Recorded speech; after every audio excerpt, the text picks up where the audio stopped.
خالته مساعدة يا خالته مساعدة في بيت امك خدتني فيه ايه؟ احنا كلنا والله يا حاجه بنسال في ايه فعلا، في ايه يعني ابي في واحد اسمه عمرو قله هنا جه عمل صينيه كل منها عفينا.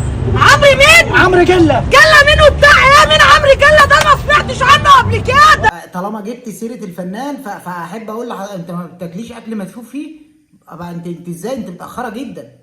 والله العظيم ولا انا هم. عمل علم نايل على عينه قله ده. احنا حياتنا يا اخواتي بكل اختصار بقت حياتي يا اخواتي قبل المشاخير وحياتي يا اخواتي بعد المشاخير. عمل ايه منيل على عينه جله، وعملت ايه منيل على عينها مساجده، وعمل ايه ابو زياد؟ كرهتونا في الفيسبوك.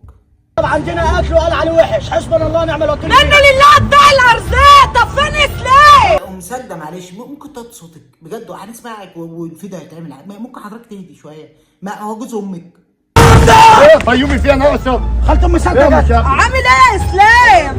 في ايه يا عمرو خرب الا دوت عمل لك ايه؟ قول لي. عمرو خرج انت ايه انت ما خدتيش عبره من السويسي؟ ده حبس وهو في ايطاليا يعني انت داخله بقلب جامد لان انت ما تعرفيش الشخص ده بياكل بني ادمين في لا حول ولا قوه الا بالله.